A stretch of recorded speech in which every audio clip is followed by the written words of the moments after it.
Welcome everybody to Midnight's Edge After Dark. For right now, it's me and Nick Weiser. How you doing, Nick? I'm doing good, Tom. Had a good, successful day getting things done around the place. A video made that I'll release in the morning. How are you, sir?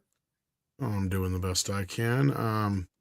Hopefully, everybody else is having a good night. We'll have some more people joining us shortly, it sounds like. But until then, let's say hello to everybody in the chat. We got Goddess of Whim here. We've got, oh, here comes Six. I wasn't expecting Six. How you doing? Hey, Six.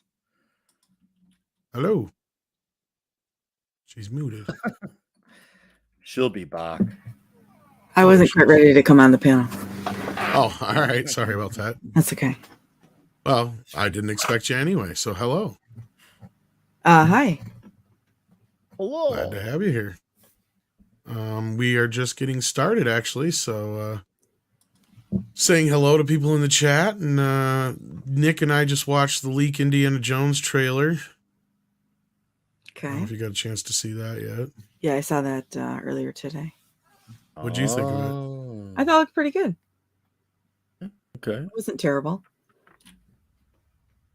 I didn't really get. I don't have a problem with Harrison Ford making another Indiana Jones movie at his age, like so many people do. I think it'll be different, but I think it's gonna be, well, I was gonna say it's gonna be good, but I think it'll be okay. It can't be worse than the last one. I don't think people are worried about so much about him making it at his age. I think more people are just worried about him being replaced by Phoebe Waller-Bridge or whatever fuck her name is. But fortunately, from what I saw in this, she's only in the trailer once, at least from what I saw. That's what I saw too. But creative editing can make, a trailer look however they want it to look. I noticed some young Indy in there, though, so I'm starting to wonder if, a lot of those leaks we heard weren't true. Yep. Yeah, that good point, Tom. Yeah, I remember when we heard about that. You guys would talk about that. The time travel almost stuff a year ago. Like a year ago, you were talking about that, man. Yeah, there'll definitely be time travel. There'll probably be some, for lack of a better word, there'll probably be some revised history going on with the. Seen a lot of Yahtzees. At least they look like Yahtzees to me in the trailer. They did. It was awfully fudgy and at a weird angle, but we're not going to show it here. Unfortunately, Disney has been striking everybody down. Oh, Mikey says he will be here in about 5-10 minutes tops. He didn't have to send in a super chat to say that, but thank you, Mikey. Could have just sent it to me regular. But thank you for that, and we're glad to have you here, Six, even if it was unexpectedly. We're waiting for Valiant as well to talk about some big news when it comes to Rings of Power or whatnot. But until then, speaking of Harrison Ford, I guess that's a good segue to this, to be honest with you. I don't know if anybody else has heard about this yet, but as we know, we sadly lost the actor who played Thunderbolt Ross recently. And it looks like they may be looking at his replacement already in Harrison Ford. Now, of course, take this with a grain of salt, I believe, because it's a big rumor. According to the direct, let's see here. Harrison Ford remains as active as ever in Hollywood landscape, even having celebrated his 80th birthday in July. In the 2010s, he had a couple of opportunities to reprise his fan favorite role as Han Solo in the Star Wars sequel trilogy, which is far from the last classic character he's brought back to life in the 21st century. And it talks a little bit here about Indiana Jones and then Call of the Wild. Now into surprising developments, though, Ford is even rumored to be in the running for a role within the ever-expansive Marvel Cinematic Universe, which could even come within the next couple of years.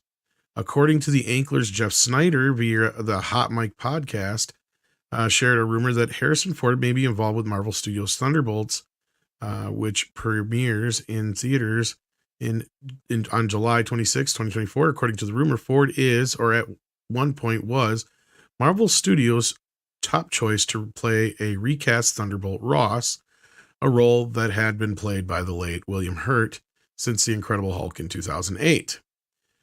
Snyder also indicated that there were signs that Marvel was considering announcing Ford's Thunderbolt role at Disney's D23 Fan Expo earlier this month, though Disney and Lucasfilm didn't want such a reveal to distract from Indiana Jones.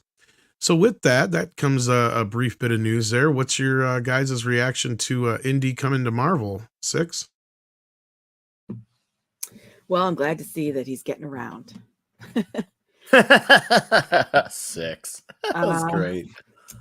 I don't know. I gotta see footage of that. It doesn't excite me to hear that.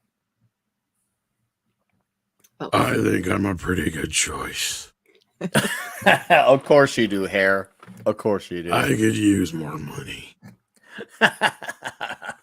Weed's not getting any cheaper. Oh, that was good. So is that your response to it, Nick? I mean, it's not. I don't personally. I don't think it's a bad casting. I know he's super old and he got injured making the last 2 Indiana Jones movies, but obviously this he would just be. He really wouldn't have to be any action. He's more of the Amanda Waller of this. Yeah, I don't know what the fuck is up with that. Motherfucker can crash a plane on a golf course, walk away, and be like, "What?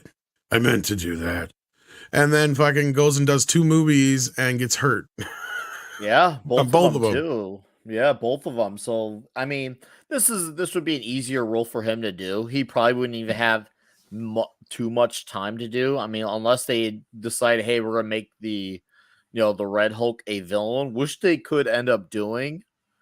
I just thought of that now. They could make the Red Hulk a villain, but I don't think they're going to go that route for the Thunderbolts.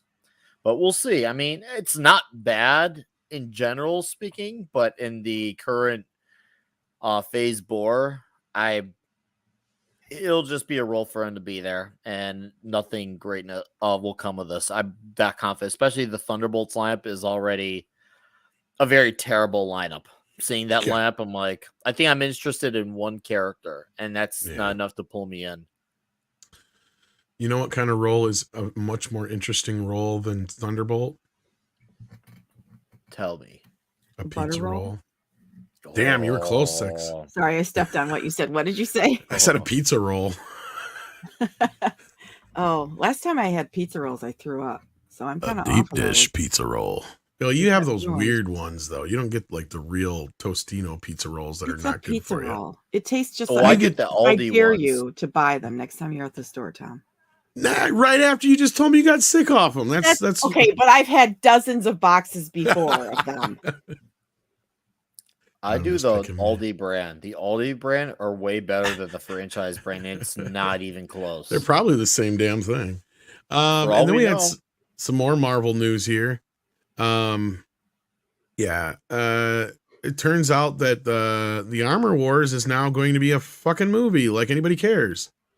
There you go. So Armor Wars, they took the title of a legendary Iron Man arc, which besides anyone who knows Iron Man comics know Demon in a Bottle, I want that. Armor Wars, at least for casual comic fans. This is Armor Wars in name only, because it will, unless they're going to say, hey, we're going to take Tony's story from that book and make it all roadie, and that would be the closest thing to it being above name only. But other than that, yeah, it's just Armor Wars in name only, much like Secret Invasion will be in name only. Mikey, are you still alive down there? Tom, we are broadcasting.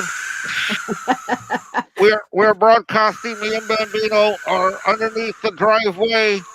We have safe harbor. The rabbit chickens are flying everywhere. You mean I'd actually get rid of them? No, we never get rid of the rabbit chicken. Oh, you put me underneath 6. Perfect. Mm.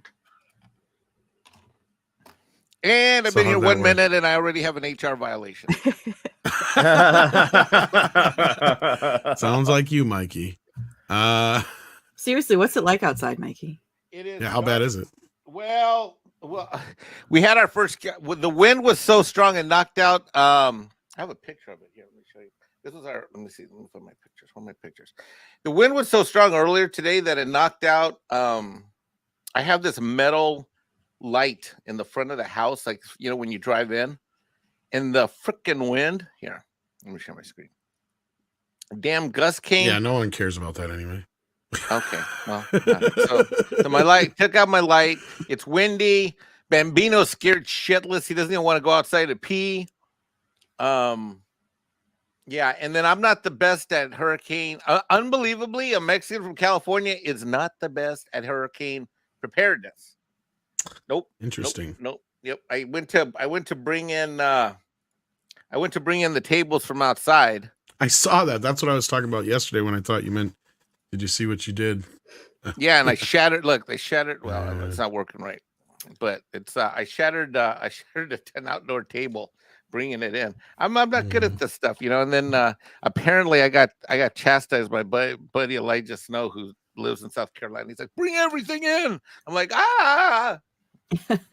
It's all gonna fly away, Mike.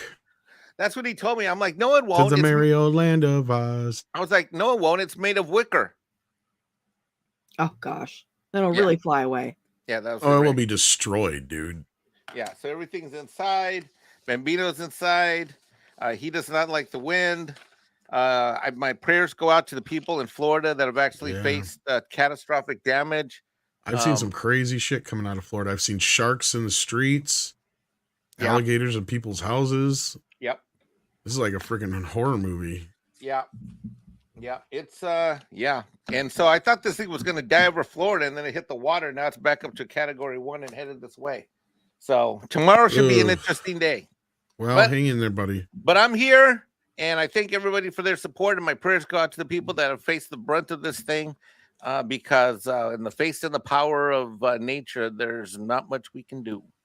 No. All right. Well, let's see what the folks in the chat have to say. Night of Snake had a question for us. How many creature characters that look like creatures and not humans can a live action show or movie afford to have in it? Does it depend, or is there a set limit? Thanks. Well, it all depends on your budget. That's, I think, the best answer. The story I think of when you bring this up is when William Shatner talks about how the end of Star Trek V, there was a whole sequence, because it was supposed to be the planet at the end was supposed to emulate heaven and hell. So there's supposed to be one part of it that was beautiful and another part that was like hell. And he ran into a bunch of rock monsters. And they found out that it was going to cost like $175,000 per costume or whatever it was. So the studio was only going to allow him to do one. And he's like, well, I can work with that, you know. He's from television. He figured, you know, just film a bunch of them at once, like make it look like a bunch by filming one in different angles and green screen and all that. I can make it work, you know. Well, they got the costume in, it looked like shit. So they didn't use it. But yeah, it takes a lot of money sometimes to do these creature effects and things that make them look non-human. It is generally where CGI comes in. At that point, it becomes more economical to just do it in the digital realm. You don't see too many of those situations where a creature that isn't human form type like can be turned into like a puppet or a costume. They'll just tend to do it in CGI. I don't know if you guys have a better answer than that, but that's the best I can come up with. Nothing here. Well, I wish that they would have had a little more money for creatures in Andor. They really I haven't seen the latest episode yet, but yeah, I didn't see any aliens much in the first three. Yeah, they really went stingy in that last one. Yeah. Cutting back. Are they cutting back on alien suits? Yeah, because inflation getting to Star Wars now. Star Wars is now exempt from Next inflation. thing you know, they're going to dig out the Wolfman mask again. I'll bet it's more of a creative problem than anything else. They couldn't think of any new aliens to create. Yeah. Well, yeah, I think because like they were saying that they were trying to avoid a lot of the, existing ones. We'll just avoid a lot of member-berry stuff, I think is how they put it. But yeah. Well, the last episode was full of them. Yeah. That's funny. And we're then going to avoid them, but now we're loaded with them. Stargate 404 says, I don't know how I feel about POTA. What's POTA? Oh, Planet of the Apes. The new ones are so misanthropic, and I'm pretty tired of Hollywood's misanthropy. Is that how you say that? Misanthropic. I can't talk. I'm from Wisconsin. Misanthropic. Shocker. Hollywood thinks humanity is evil. Yeah, let's get into that. That's a good spot to segue here. We had some Planet of the Apes news, actually. Let me Ooh. bring that up here. It helps when I have shit ready, right? We got some new info on the Planet of the Apes. It is going to be called Kingdom of the Planet of the Apes. Go away, Jesus. It will According to this, Planet of the Apes movie is coming into focus with 20th Century Studios confirming the cast for the newly titled Kingdom of the Planet of the Apes. The film from director Wes Ball will star Owen Teague alongside newly announced cast members Freya Allen and Peter McCann. That's and it's slated for a 2024 release. Kingdom of the Planet of the Apes will pick up many years after War for the Planet of the Apes. Well, there's your answer on whether or not it's supposed to be a sequel, prequel, or a spin-off, or a reboot, or a legacy sequel. It is a sequel to War for the Planet of the Apes. The 2017 feature, which concluded the previous trilogy and used motion capture technology to tell the origin story of Caesar, a chimp that leads the simians towards revolution. Andy Serkis started Caesar, and none of this shit really fucking matters. So we're going to move on. Josh Friedman, Rick Jaffa, and Amanda Silver and Patrick Hazen will pen the new script. That's a lot of people to write one fucking script. Joe Hartwig Jr., Jaffa, Silver, and look at all these producers, and Jesus. Look at all that. That is nuts. See, now the thing that bugs me when they have all these producer names here, when they have properties that have IP or they've got brand awareness, you don't need that. A lot of times with these new creative projects, you might have a bunch of producers that are help putting the money together, putting the talent together, putting the production staff together, putting the crew together. This right here is flash and cash grab. I smell it already. You know, if you're gonna give me a cash grab, at least throw Harambe in it, and I'll at least not feel guilty about it being a cash grab. I'm like, okay, well, you at least acknowledge Harambe. I will give you the money just for that, even if you admit that it's a cash grab. I will straight up look past it. Yeah, there really isn't much more than that, so it's more of a bunch of much to do about nothing from the Hollywood Reporter. So thank you for that, Hollywood Reporter. Is anybody excited for this? I mean, I actually liked the last three, but I'm very leery. I actually have liked all of the Planet of the Apes movies that they've done. Well, I like the originals. I didn't care for the Tim Burton one so much, but I agree with you. I agree with you. I have the same taste. But I'm a huge fan of the original series, and I was a pretty big fan of the new series. But yeah, I was traumatized as a child when one of the apes, her baby, like floated away. They were on some boat, and I think she died, and then she dropped the baby. You're talking about the Escape of the Planet of the Apes, where they shoot the baby, I think. Did they shoot the baby? And then they throw it in the water. They shot all of them, and then they throw the baby in the water, I think. Yeah. Oh. Yeah, it's a really fucking dark ending. I remember being really shocked at that when I saw it. We find out that they swapped babies, yeah. Oh, that's right. That's right. Because he goes, Mommy. I like Planet of the Apes. I've never seen a bad Planet of the Apes movie. Me neither. I haven't either. I got to get in on some of the sweet IP redo flashback action. Right. Like, we need some like taco bars of the Planet of the Apes, or like Mexican immigrants fighting the Planet of the Apes, or I don't know. You know what? We have to put the Planet of the Apes on the southern border. That'll get that border closed up real fast. Seriously. You know what?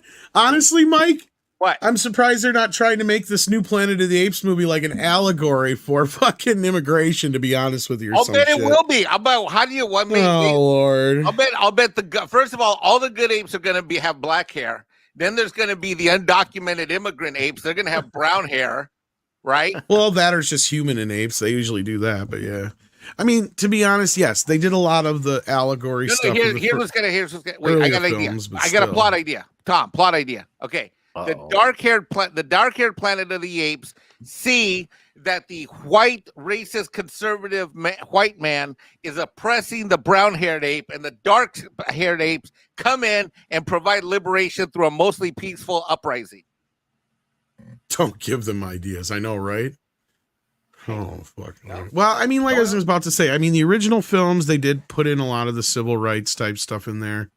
And I didn't have a problem with that, but it's done in a way that you know, it's not so, I mean, well, yeah, actually, of all the stuff they did, that one's probably the most on the head, but you know, but there's other stuff in the Planet of the Apes films, right? There's stuff about nuclear war, there's stuff about, you know, just a lot of hippy dippy shit that was going on at the time. It worked all right for that, like it did for Star Trek, but I don't know. I'm afraid of them putting modern day bullshit into these movies. And I think that's kind of the reason why these other Planet of the Apes movies were just fine, because they didn't try to really dive into the social commentary of them too much. They're really just there to tell the story of this is how a bunch of apes came to be very smart and powerful. Really. I mean, it makes sense to me. I don't know. At this point, I think it's played out. I think they did everything they did just fine. Because the way I am with it, like, this wraps around just perfectly with the other series. Like, because this almost works as kind of the prehistory to that series. So, in that sense, I never had a problem with it. Even though it does play up more of what happened in the 4th and 5th film, but whatever. Mm-hmm. It can end up being decent, I'm sure, at the least. Honestly, Overall, at this with point, the if they're Apes. not just going to do a straight up remake of the original film, I don't see a point in it. I really don't. Well, and I know it sounds there is stupid not. coming from me and very kind of like hypocritical, but I mean, we've already gone so far in different directions. It's like either just retell the original story or just leave it alone. Like, just go away from it. We've had enough of it now. You got lucky with the last 3. Let it be.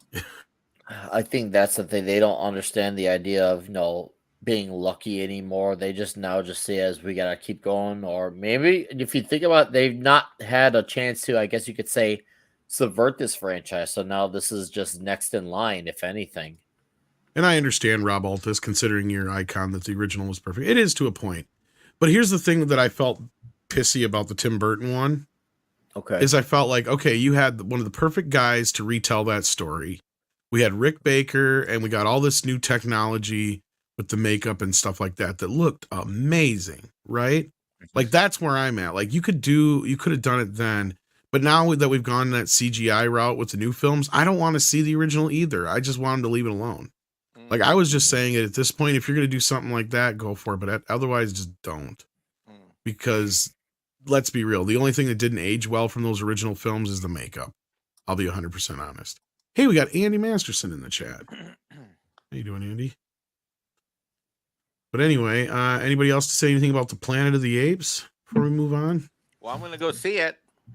That's for sure. Well, I'm gonna I go probably see it. will too. I'll probably buy it too. I probably won't Well, watch I it hope again. it's good. I hope it's good. I hope it's not a piece of Paul. shit. Oops. That's right. We have Mr. Chato joining us. Oh, look at that. How are you doing? Hey, fine. Wow. This is the Thursday evening. I don't think I've ever been to the Thursday evening. It's about like the Tuesday evening show. We just muck around. It's a little dirtier. Yeah, Yeah. we're allowed to say no words here, Paul. Oh, That's yeah. fine. And this one, Yeah. we get spicy here. Yeah, we're Yeah, allowed like to say what? no words and let our hair down, and some of us are wearing a thong right now, and it's crazy. Talk about that was balls. my inside voice. Mr. Chato, I found your video on how to save YouTube for independent creators. Fascinating. I haven't got a chance to check it out yet. How was it, Mike? Ooh. It's so good. I think my favorite point was point number 8, Which was which was your point about how YouTube needs to I think that was the one where YouTube needs to help creators help promote. YouTube needs to help promote the creators and bring in the monetization. Actually, that's points 8 and 9, I think, on your list. yeah. So I mean the big points was number one, a fully integrated crowdfunding service Right. that is built in to the genes of YouTube. And the other one too was the other idea goes back to my old TV days, where when you would sell a stripped show to a local TV station, the owners of the TV program would get X amount of commercial time that they sell, but then they give the other commercial spaces to the local station so they could put in their, car ads, their Chevy. Come down to Chevy Olds. We got the Felino Chevy. Come on down. that stuff. And that just reminded me that why not give the creators the opportunity to sell their own time, which I've never seen before or heard. And I thought that might be a useful adjunct to entrepreneurs who are very eager.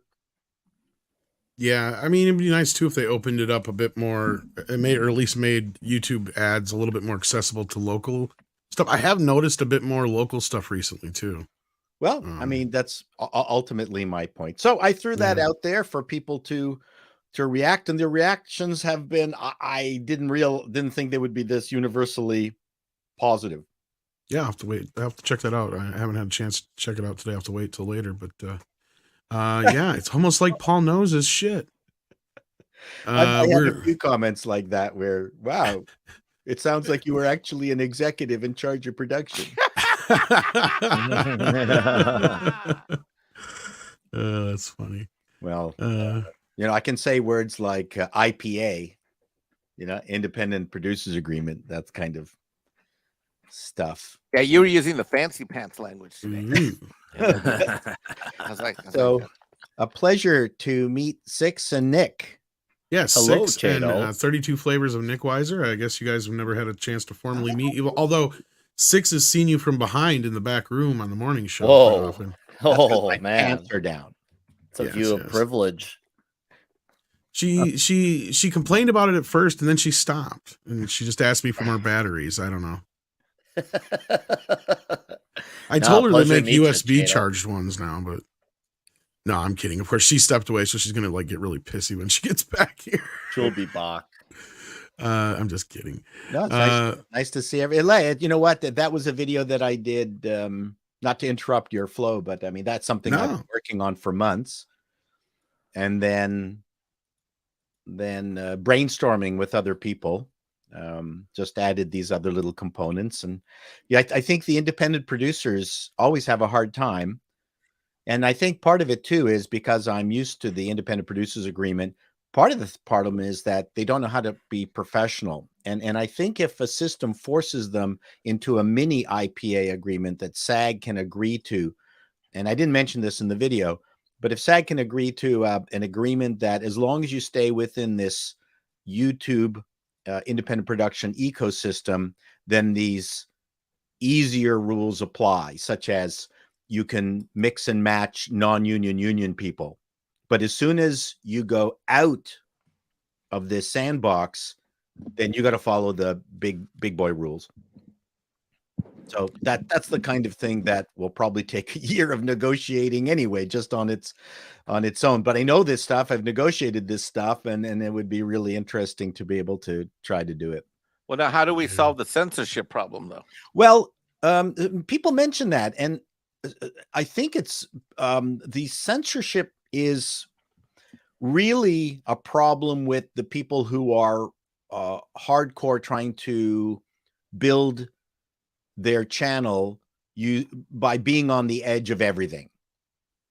And so, yeah, I mean, if you're going to make a TV show about one of the hot topic buttons, like the trans community or something like that, I don't know, then there's going to be some problems. But most people who are doing long form stuff are actually trying to do more traditional things.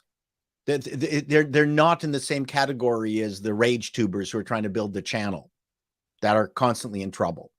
That begs the question then, is YouTube a platform for free speech, or is it more, should it be more like maybe you're suggesting a vehicle for entertainment of the masses, which we're sadly devoid of in these? Well, I think it is. So right now I've come to the conclusion that the people who do online content like ourselves, we're actually the spark that ignites the comment section. So the comment section is actually the entertainment section of YouTube, and they just talk amongst themselves once you start the ball rolling, and then you just leave them alone. That's it. So and that's really unique to social media. So I think there's two groups. There's the regular YouTube, which we're in right now, and I want to create this thing that for independent producers that's not Red. Red was YouTube's attempt to try to copy Netflix, was a complete failure. Right.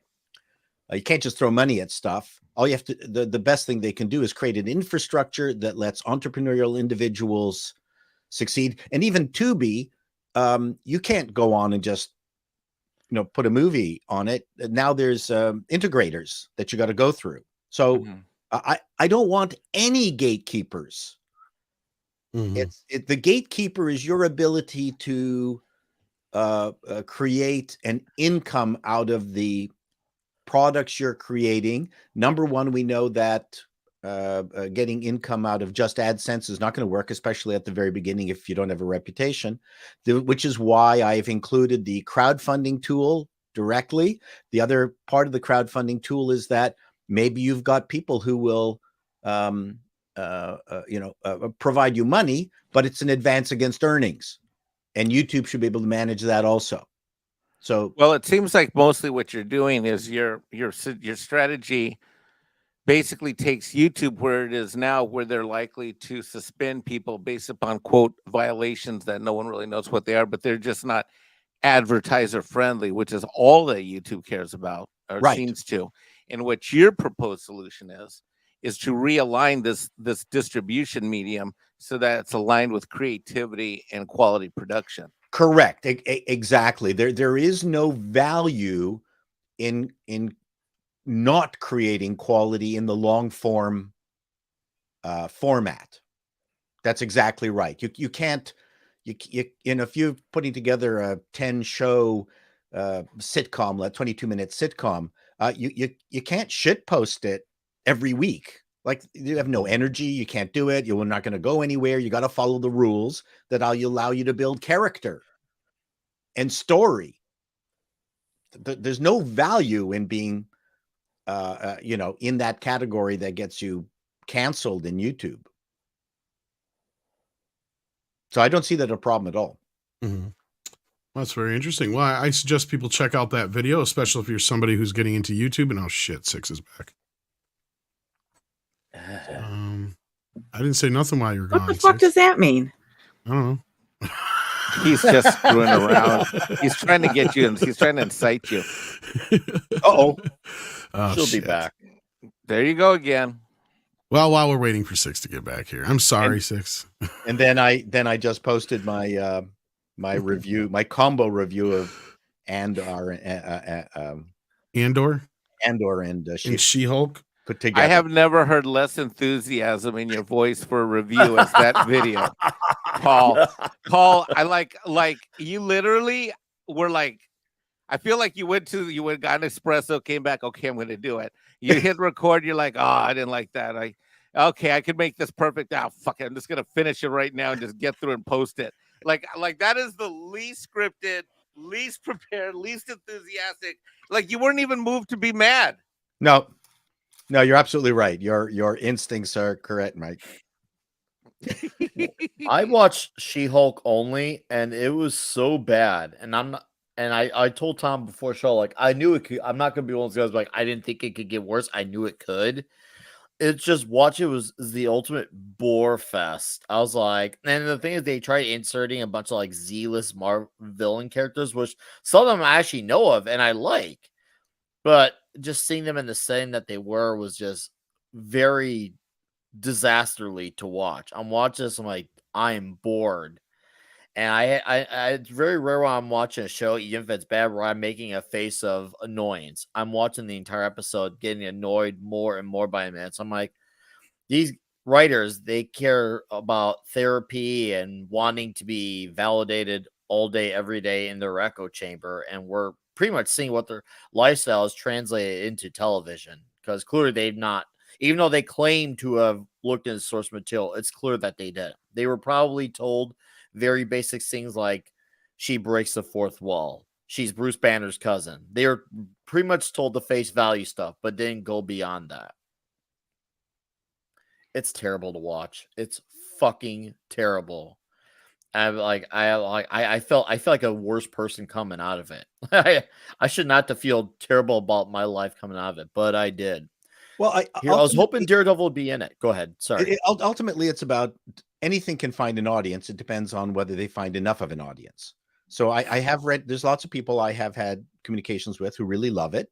And it's Yes. the same thing where you could choose not to watch Three's Company because it's not your kind of sitcom, right? Oh, There's- absolutely. so Absolutely. I think the show. So my problem is that it's not even as professionally done as Three's Company. That's really my issue with it, is that Okay. I have no idea what this show is. That's one of my Clearly, big issues they too. don't know what television rules are, Mhm. and so they've not followed it. So every show's random. It's a random Mhm. show. There is this notion that the blood has now been removed from her, and something Mhm. is going to transpire because of it, because they're going to stick it in some other individual. Yeah, it irritated me, though. Yes, it irritated me, this whole thing about her, getting upset about not being ghosted by her date. Uh-huh. But again, I thought, wow, do women really want to see another woman being in such rough shape? It's almost like there's a TikTok trend now where 30-year-old women are weeping on TikTok, talking about they are no longer going to ever find a man ever in their life. And apparently it's a very popular genre. I would Well, say maybe gee, it's if a you make niche your, genre. Pardon I me? say, if women keep making themselves more and more insufferable, that's what's going to happen. Well, I'm just being facetious, but still, it's yeah. I yeah, can that's a see whole that. nother topic. So my point of view is anything can find an audience. In TV, which you have to exchange creativity for get cash for it. Are they going to be able to find enough of an audience for their crazy, mixed up ideas? I mean, if you watch the show Q with Spike Milligan back in the 60s, it was one absolutely bizarre show, but that was because it was the mind of Spike Milligan. So every show was insane. I don't know how commercial it was, but the BBC played it. So every show has an audience in North America, generally absolutely. enough of an audience to be able to make it successful. So I don't care what's in it. I'm not personally affronted by what's in She-Hulk.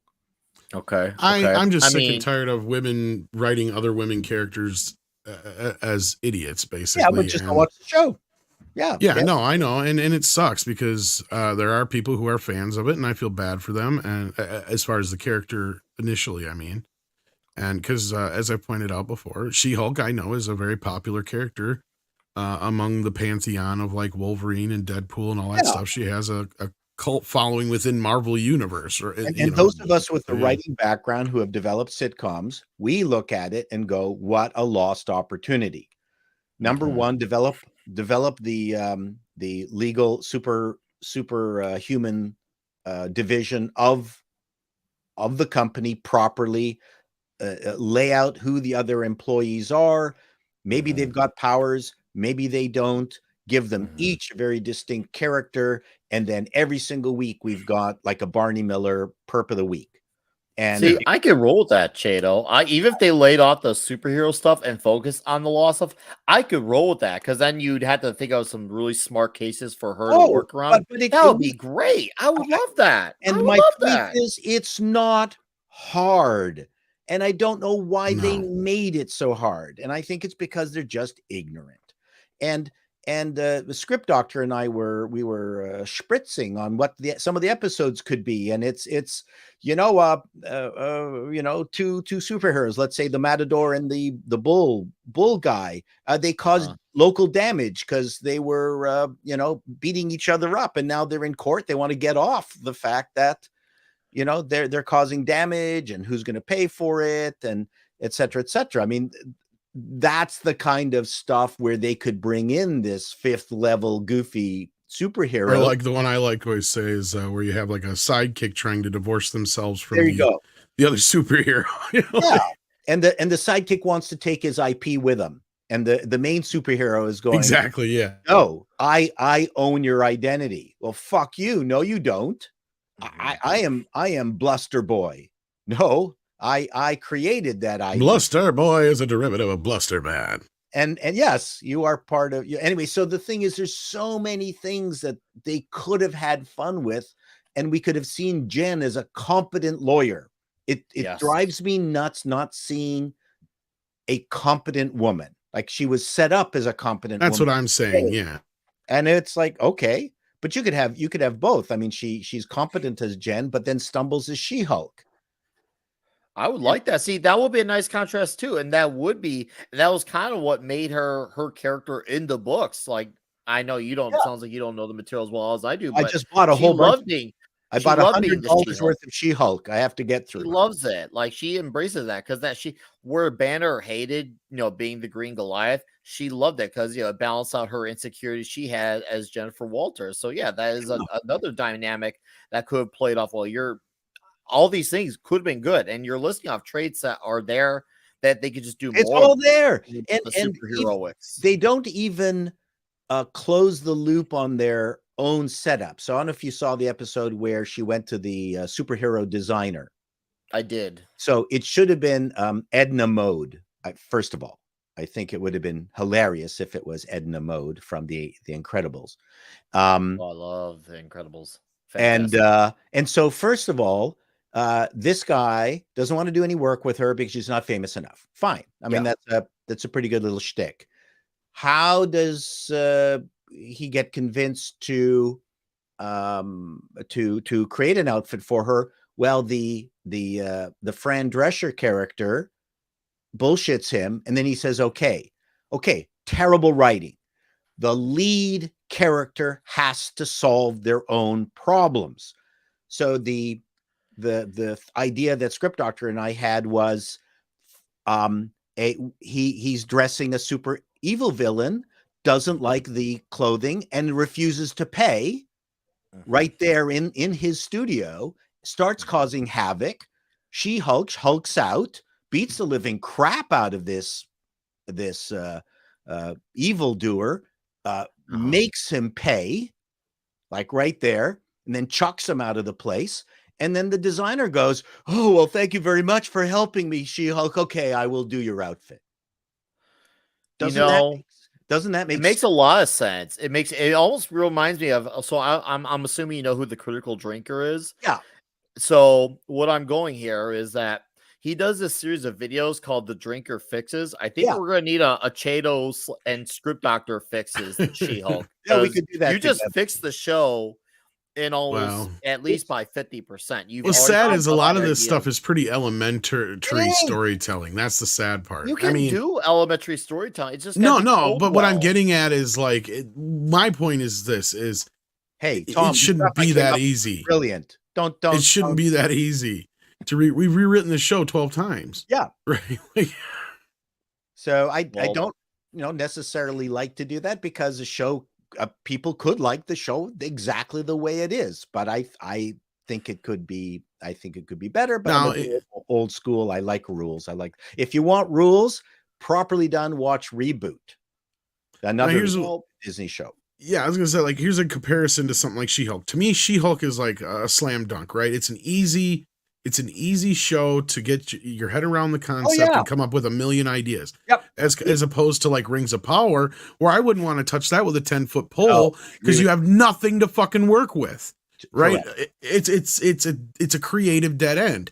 And that unfortunately is the biggest travesty of the show, because me personally, I was never a big fan of the She-Hulk, but I saw the potential in the show, like you guys have been saying, and we've talked about for the past weeks on the morning shows. And it's like, this could have been something great. It could have been like you said, Barney Miller meets Night Court with a Hulk. Right. Like, well, how hard is that to fucking write? Like, it writes itself. It's not that difficult. Yeah. But speaking of scripts writing themselves, they don't, unfortunately. No. What you need is somebody to write them. I would never been able to.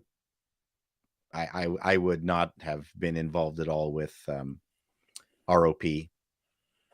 Although it was Ringo's of Power, where it was, Ringo going through, doing all sorts of things in Middle Earth, I would have done that. I've been putting around in the Yellow Submarine. That's right. Blue meanies. They come everywhere. Everywhere, the blue meanies. But as I said, you need a script writer or a script doctor to fix a script writer's problem. Oh, hey, everybody. Where's your new logo? Yeah, it should be on your shirt, man. Should be your avatar. Oh, I haven't committed to a final one yet. Still I like your tinkering around. newer version though. Yeah, but I'm still yeah, waiting for you to flip us off. I haven't animated that yet. And I have no We'll work reason on to, because that. all I'd be flipping off is the people watching and not the people who There's- deserve it. There's That's true. my logo. I don't look as good as 6 though. Oh yeah, but your logo is classic. It's to the same. It's similar to the doodles that the Paul Rand that you mentioned in the thread has. Yep, I used to do logos a lot, but I love I used to do a lot of caricatures in high school and university, and I'm a reductionist. If I did a caricature of someone, I'd keep doing it until I was able to do it with the absolute fewest number of lines. That's usually the way you want to do it, actually. So, but I'm also a big Aislinn fan, who maybe you know Script Doctor, but no one else here does. Aislinn, that sounds very familiar. Yeah, Montreal, brilliant editorial cartoonist. Well, speaking of things that you may only know, and perhaps Canadians at that, let's get into some of these super chats because we have one that's directed. Well, actually, a couple directed right at you, but we're gonna get to these real quick here so we can get to the other topics we got. We got Gonzalo Bergali here who says Iron Man should have prevented the original snap, given up his daughter, and that should have led to Demon in the Bottle. You're probably not wrong, but at this point, it's too late. And he's so good at math, he could probably recreate her conception if he went back in time. It's like, honest, okay, this is the day, this is the time I conceived with Pepper. Just got to make sure I do that again. Yep. Dearest sends in $5. Thank you so much. Sharks in the Streets. Nice to see the next Sharknado movie is being filmed on location. Well, yeah, and this one they can at least say is based on actual events. And with practical effects. Yeah. They just have to go to Florida and turn the cameras on. So I take it you guys saw that too, huh? It's like, you got to be fucking kidding me. The sci-fi movies are real. It's really horrible what's happening weather-wise across. It is. And we got hit terribly on the East Coast. I mean, lost a community of 250 people on an island, and everybody there says, after a couple of 300 years, they all said, no, we're not coming back. That's really, really Cool tragic. beans. Sorry for bringing the conversation down, by the way. Yeah. No, I'm just kidding. Zontar, no, Mikey was talking earlier about some of the shit he's dealing with down there, and I can't imagine dealing. I mean, we get some storms here. We get tornadoes in the summertime, and nothing real, outside of that, nothing real bad outside of thunderstorms. So I can't imagine dealing with what a hurricane is, like that level.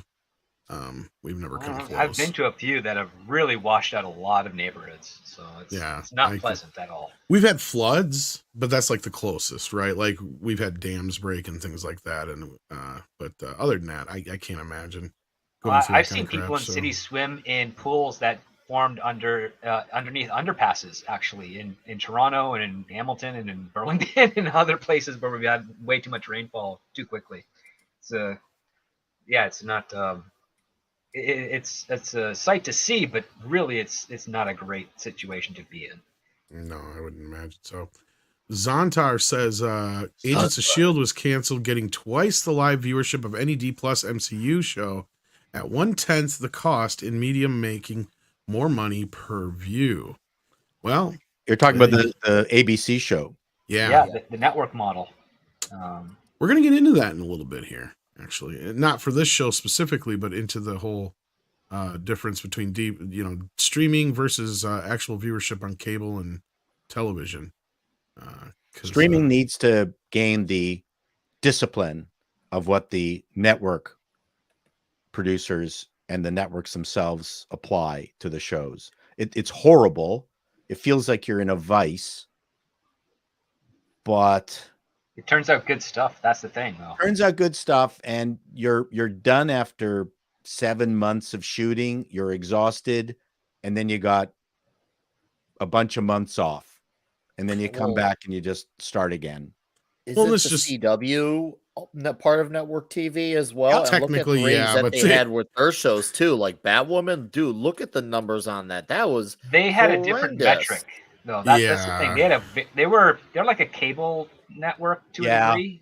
they have a very different metric. I think you have to go back to the metric of traditional, the original 3 networks that they were, and basically realize that you have a threshold of ratings that compel a show to keep going or determine that it's never going to be made again. And once you set that marker, you're able to be a bit more cautious and responsible with your spending, and also compel the competition to really bring their A game and not just occupy space and time on television or streaming. And just say, like, Nick, you're technically right. Yes, CW is considered a network, but they also have like half or less than half of the stations than all the other networks have too. That's the other thing. So they don't have nearly the reach that NBC, CBS, ABC have, for instance. Even Fox has a little less reach than the big 3. And even then, their reach has been diminished significantly. Back in the network heydays, if you had a 7 share, you'd be canceled. Now, if you're at now it's a hit. If you're a 3.5 or a 4, then you're a top tier. Yeah, pretty much. With NBC, their threshold is 3. If you drop below 3, you're done. Yeah, and it used to be 7. Yep. And the funny thing is that the Quantum Leap show that came out, it debuted at 3.5. And we all know from our experience with dealing with network stuff is that it's very easy to lose 500,000 to 1 million people in a couple of weeks. Oh, yeah. Like, it's so easy. and so that Quantum Leap show is really, it's hanging on by a thread at best. Well, and that shows a great example of how they touted that as a hit, right? In the press, at least, in the media. Because it got 500,000 more than the cancellation threshold for NBC. Yeah, but here's the thing is they're not even looking at the fact of how it was compared to the original show. The original show had 3 times that many viewers on average, and they beat the hell out of that show. I mean, they moved it like twice in its run, and then they killed it before it even had a chance to fucking fly. Good ratings for its era. Yeah, I mean, well, they opened it up. The first thing they did was stupid. Was they put it on Sunday night up against 2 of the hardest shit to deal with. They had The Simpsons and what the hell was up against The Simpsons? Because there's something else at 7 o'clock. Well, it debuted the same year as The Simpsons. Yeah, and then because that was the thing is they had that going up against The Simpsons and something else. I can't remember. Was it Life Goes On or something like that was on at that same time? Some other big show that was on at that same time. I think so. Then they moved it. Home proctology. Home proctology. It was something. I mean, I remember I only discovered Quantum Leap in like 91.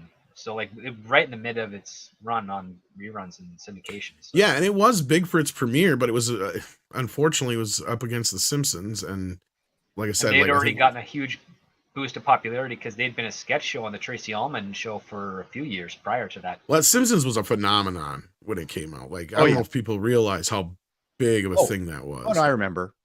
No, the Cosby Show was on Thursdays. They moved The Simpsons to compete with Cosby in its 3rd season or 2nd season. They completely, they got slaughtered, so they went back to Sundays really quick. Eventually, yeah.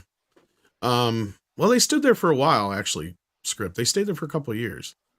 They stayed there until they beat Cosby, and then as soon as they beat Cosby, they moved back. Back in the day, this was important. Yeah. Like, and when I was working with programmers, this was, I wouldn't say it's the fun thing to do, but we had a giant board and we were constantly moving stuff around to try to counter program against, MASH or Gunsmoke or right. It was. So if Gunsmoke was on, then we tried to create a female, alternative counter programming. Yeah. Right. So when people pitch shows, people at the time went, well, how come you're not picking up my show? Well, we don't need the show you're pitching. We're actually looking for, something that will skew towards women because that's what we want to put up against Gunsmoke. So yeah, like they need the demographics split. Like when Oprah Winfrey's show got huge during the 4 p.m. slot, they needed something for guys to watch on another channel. If only they could get the demographics that Gunsmoke and MASH got back in the days. They'd be fucking Gunsmoke built a huge demographic over 20 seasons. I know. Well, that's what I'm saying, though. It's like, let's take MASH as a prime example.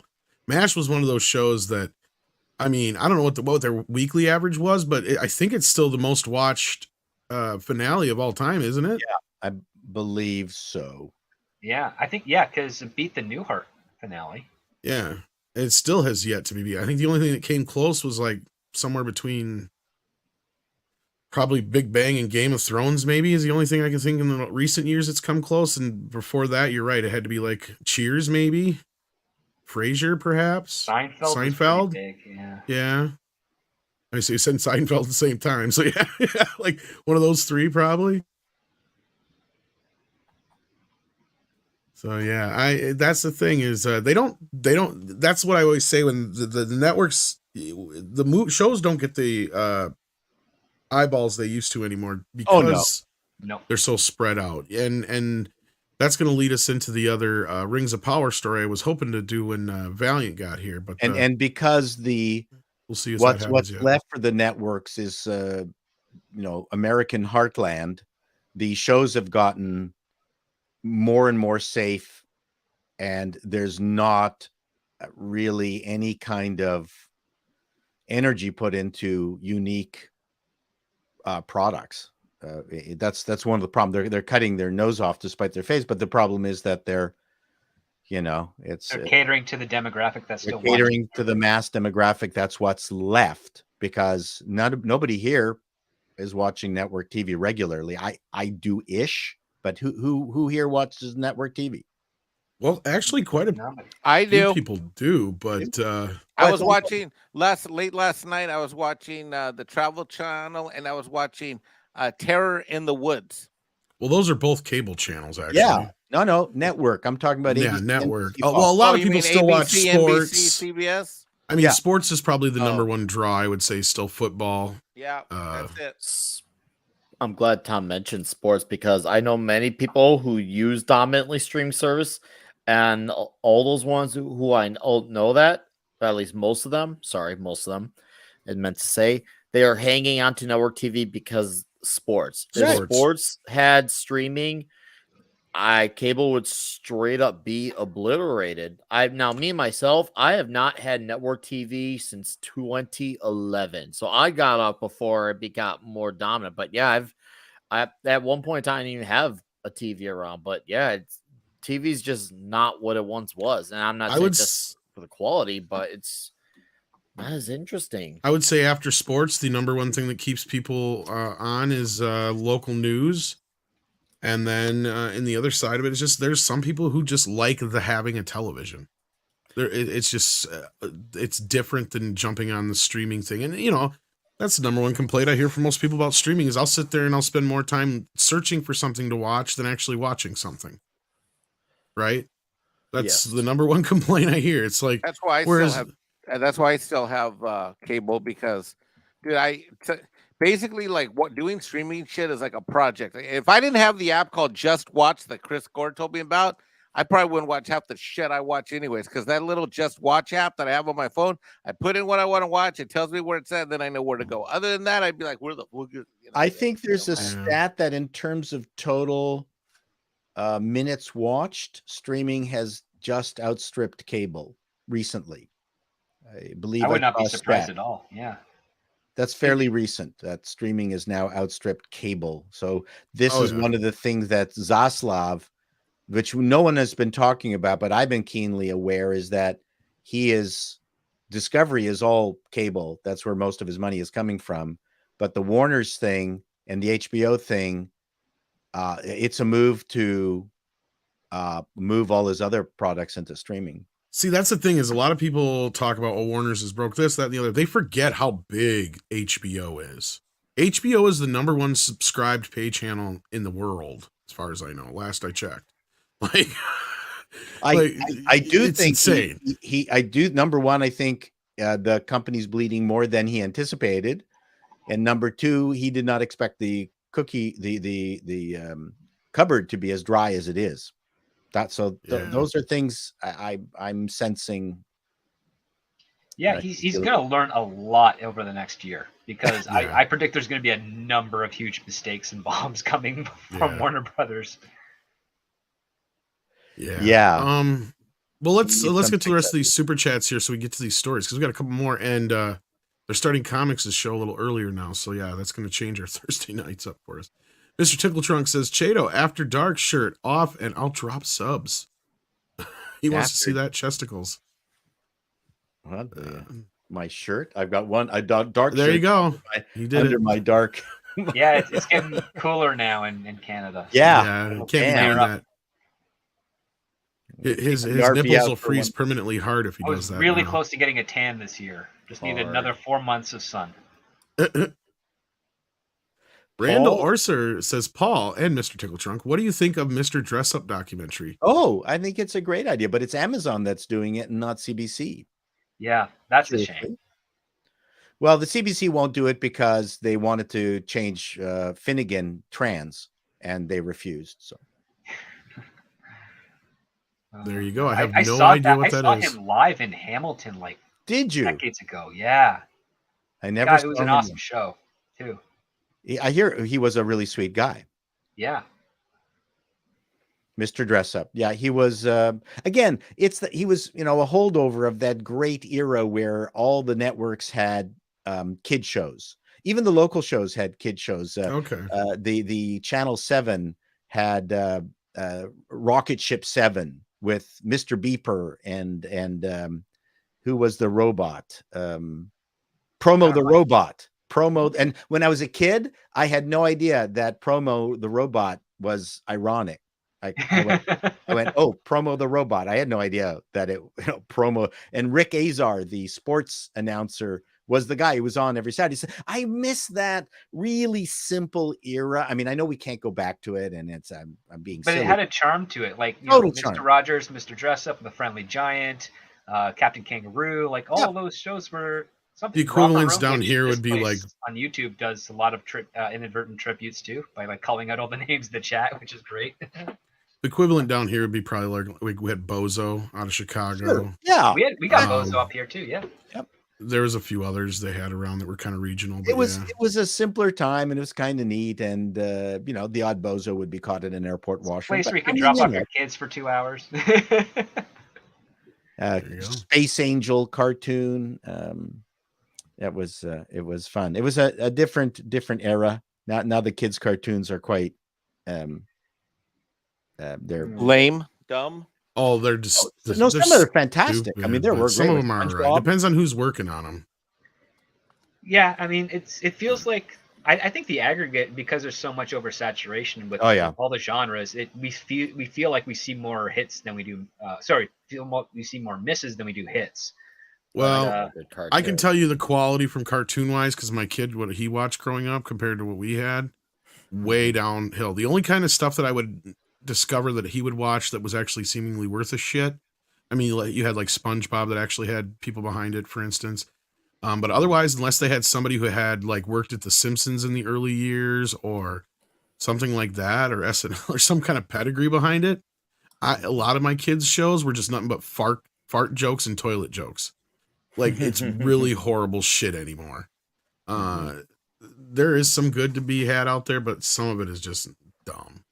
Most of it is atrocious. And I have children, and most of they actually like a lot of the old cartoons that I've put in front of them.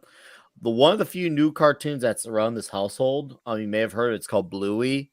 It's a family of dogs. Yeah, I heard about that. And it's all these short episodes around 10 minutes each. And it's a family. It's a mom, a dad, and 2 girls. And it's a very traditional nuclear family. And they have this smart humor that adults and children can enjoy. And the dad is even praised in a very good light. Not like in this era where there's bad dads galore. Like you see like them working together as a family, having their little adventures. Every episode is kind of its own little standalone story. It's a really fun show. It's gotten to a point where sometimes me and my girlfriend watch it, even when the children are not around, just because it's so well told with all those little adventures. We enjoy it ourselves. So I would here and there you'll find some diamonds in the rough. For all the parents out there who are looking for some good, Bluey is your show. Show.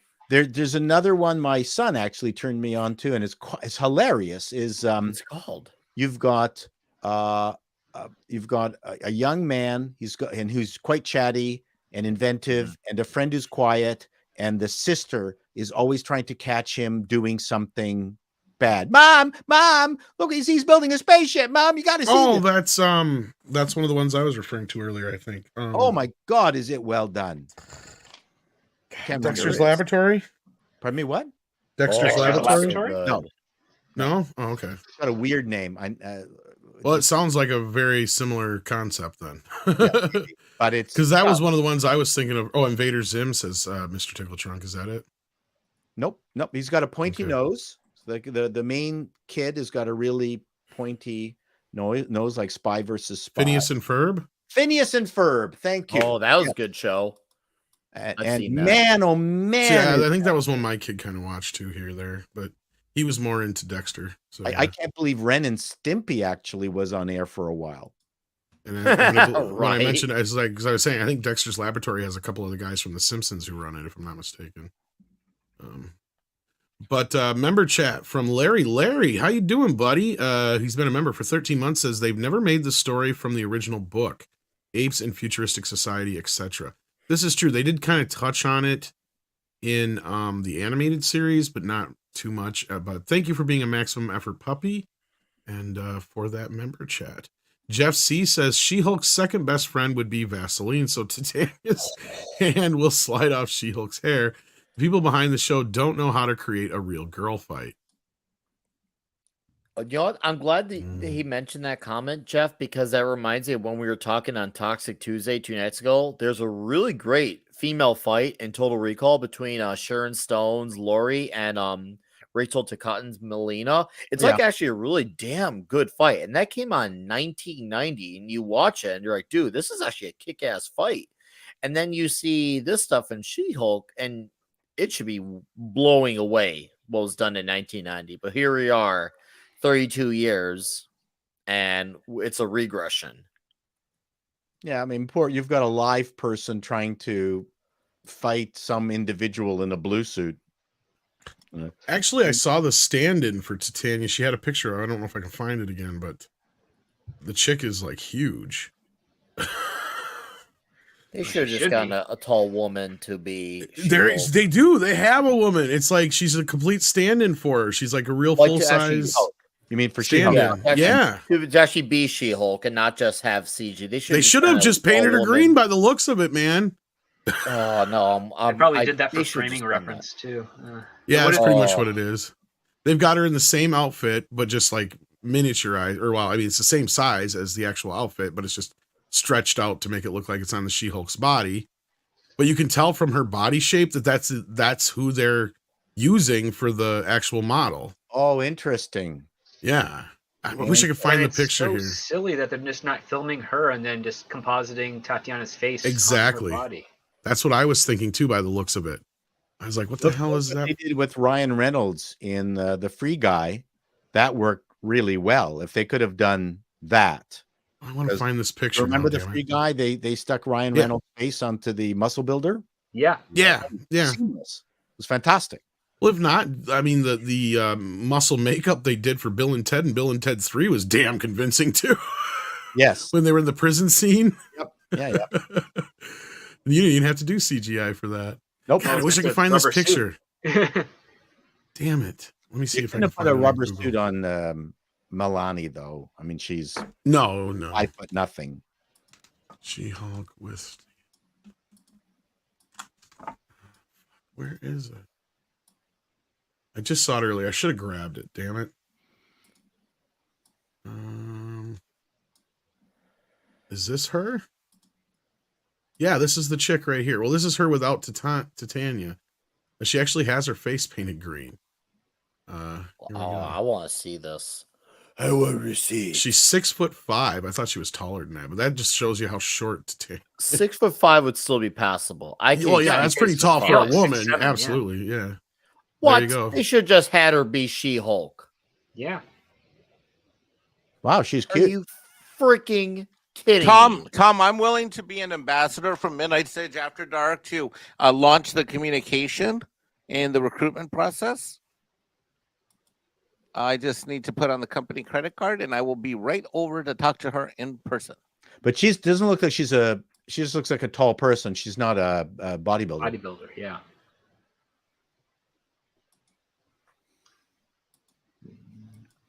Anyways, leave She-Hulk alone. It is what it is, and we can kvetch all about it. And you know, as I mentioned in another video, there's sorry, now, I thought I was talking. Jesus. there's a industry around kvetching on YouTube.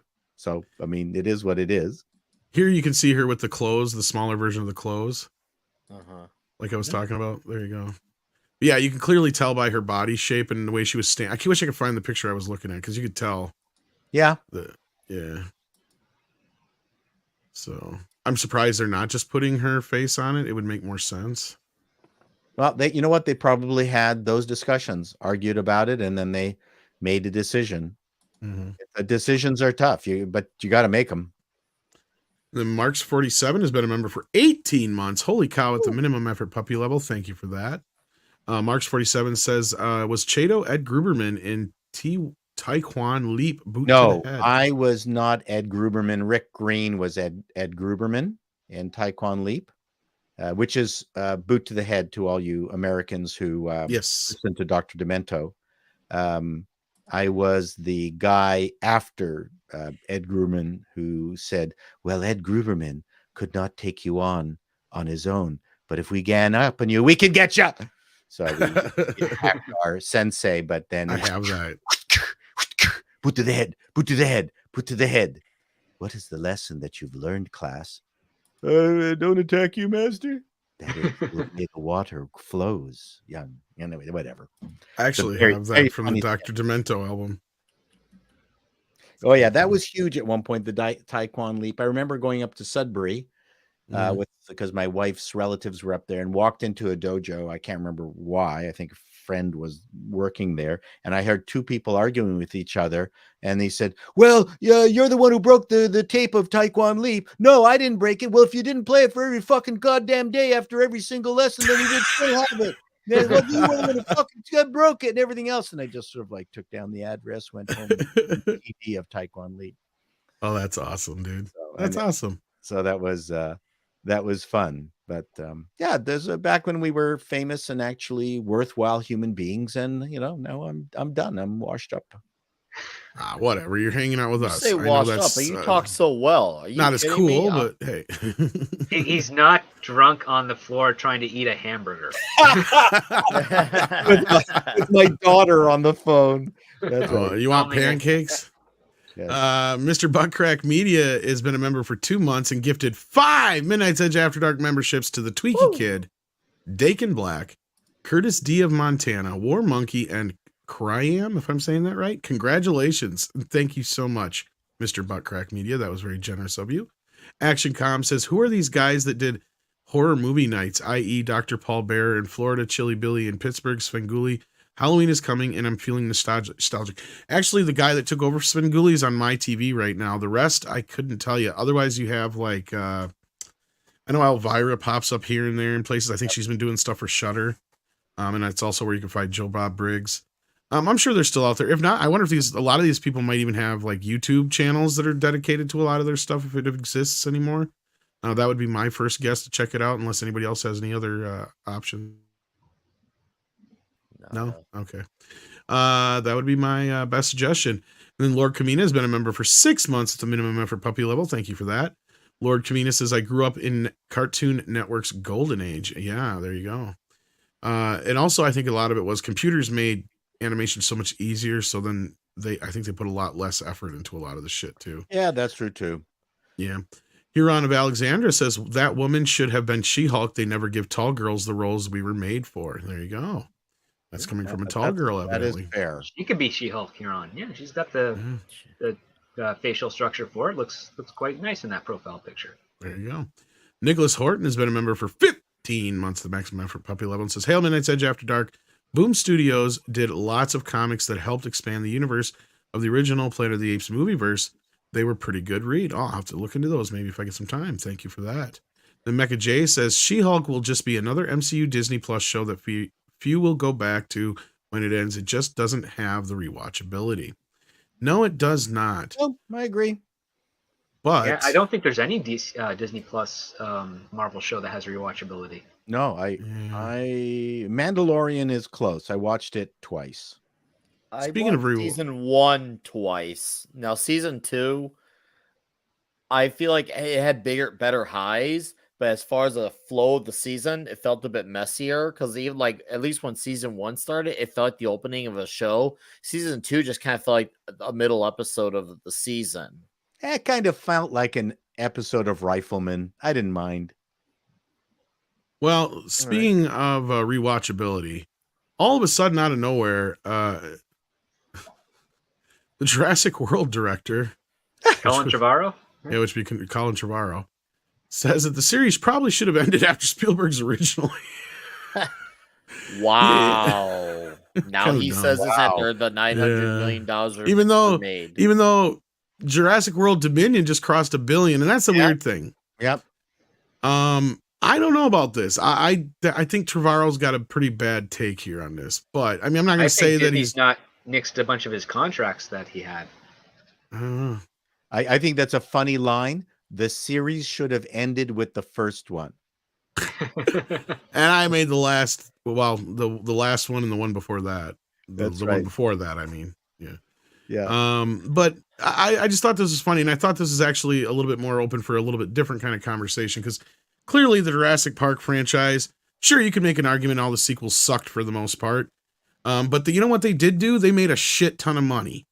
And that last one, for the most part, it was middling to okay. So it wasn't like trash like the one before that.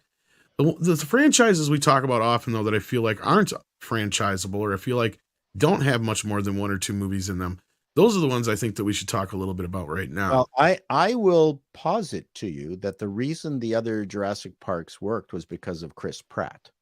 He's a genuine, that's a big part of it. Genuine opener. I think people wanted to see the Chris Pratt versions of Jurassic Park. If he wasn't in them, these would have died. You may be right, but at the same time, I'll posit another kind of argument here with that, Paul. Kids love dinosaurs. These movies are going to make money no matter what. And we saw the same thing happen with Godzilla, because they realized after that first film and screwed up and didn't show the damn monster. Well, here's the other thing, too. That when they turned around and put in a bunch of monsters and showed the monster in the second movie, they should have sold a shit ton of toys. And that's one thing that Jurassic Park does have, is its own section of toys on the toy section that it has for the last 30 fucking years. Okay, Mike, sorry. You already said what I was going to say. I was going to say, as a dad, it's an easy go-to, because you can take your kids, you know what you're going to get more or less. And if they're so excited about it, there's something that you can go and get to seal the deal. I've done it with Max multiple times, and since he was little, I mean, he's going to be 10 now, but I mean, since he was little, you know, he still has some of those toys. So what you said is exactly on point. And I don't have to worry about, you know, is there going to be some message or this and that? Look, might the story be good? Might it be bad? Might it be mediocre? Might it be great? Who knows? But, you know, dinosaurs are going to run around, and there's a good time to be had for all. Hey, I got the pregnant lesbian series from Lightyear. Great. Oh, no. Oh, no. On turkey baster, everything. Oh, Lord. That's worse than the Tarzan toy back in the day. And demonetized.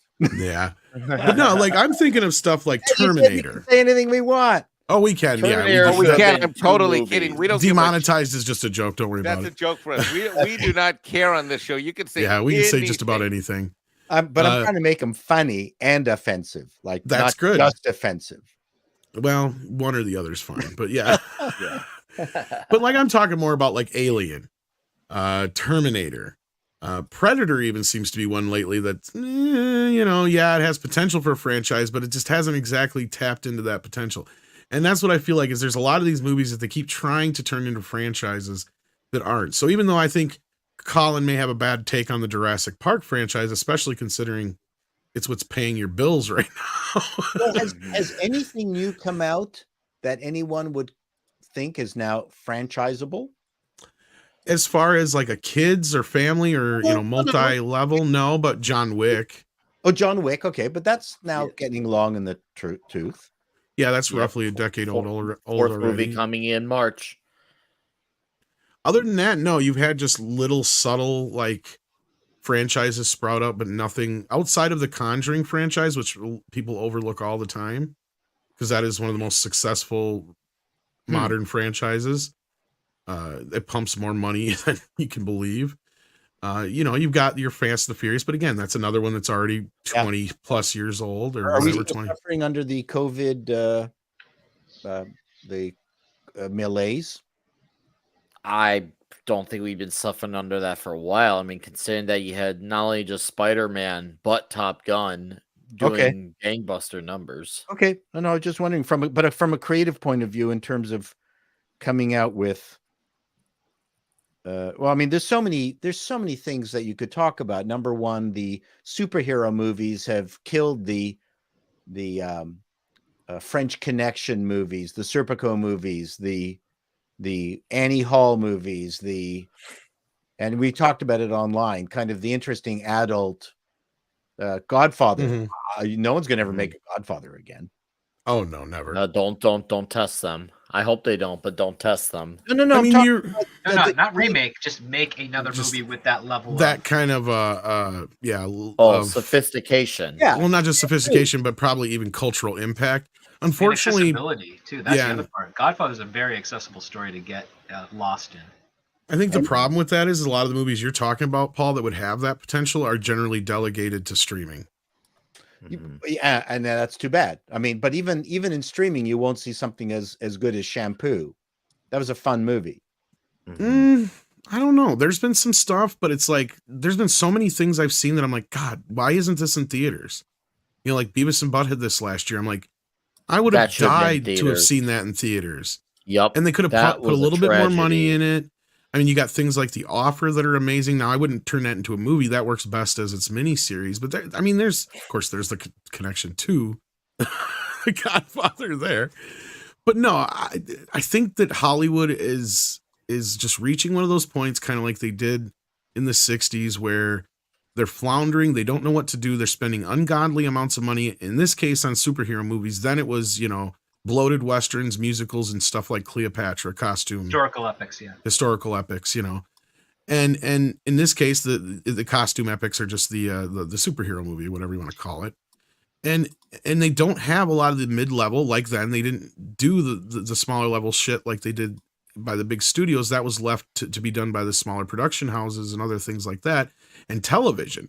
And in this case, streaming, like when we can watch something like, say what you will about Andor story-wise, but watching that show, you can see the money that's put on the screen. Art direction in that is absolutely fantastic, and it's the only reason why I would watch it. It looks movie quality. Yeah. In fact, I'm enjoying the bureaucratic scenes and all the characters involved on the Empire side dealing with issues and the conflict that they have amongst each other. That to me is way more interesting than Cassian. Oh, absolutely, I agree with that. You agree, the script doctor?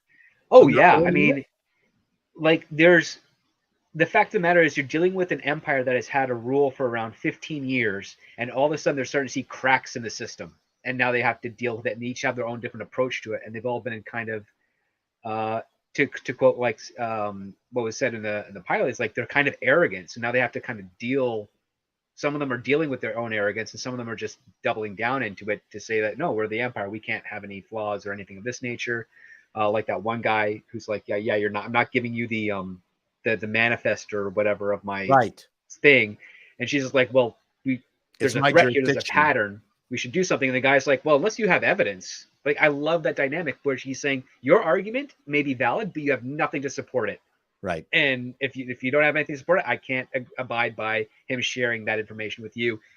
And you think with an empire like that, the most advantageous weapon they could have against anyone threatening them is communication, especially within the same tier of people that are of the same tier of rank. And what's interesting, sorry, go ahead, Tom.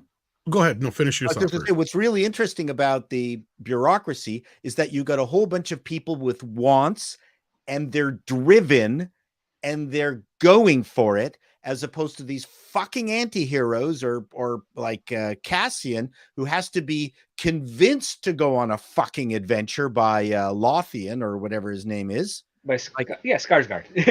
Skarsgård. has got to, well, you got to do this. I'm not interested. Hey, Well, they're trying to make him like Luke, it sounds like, right? Well, they don't understand the concept of the refusal of the call. The concept Exactly, of the refusal yes. of the call is that it's something that they want to do, but there is something that's just as valuable that's holding them back where they are. It's beyond comfort. It's always going to be something more meaningful to the point where you as an audience have to doubt what. Yeah, you're right. Because his response money. should be, I would love to help you, but I got to look for my sister or something like when that. you've got Exactly. Han arguing with Leia about not going, the tension is that they're in love with each other. Yeah, like there's layers on it, whereas the Skarsgård Andor Cassian argument was just terrible. And you're special, and you should come with me. And I'm going to pay you. And he's like, I don't care. And what happened to his sister? I thought that's what this whole show was revolving around, was Cassian's sister. I gotta find her. Where's she? Like, if he said, I know where your sister is, but you're only going to find her if you help me with there this you go. thing, that's a show. Script doctor, you just fixed it. Exactly. You don't build a where your sister is. You want to know where your sister is? You come and do this stuff for me. That's not how you build a rebellion. You rebuild a rebellion on people you can trust because they have a reason to be invested in this. And that's the problem. So anyway, I love the fact that the duplicitous members of the bureaucracy want shit, and they're willing to step on other people's toes to get it. They're motivated. Great. Yeah.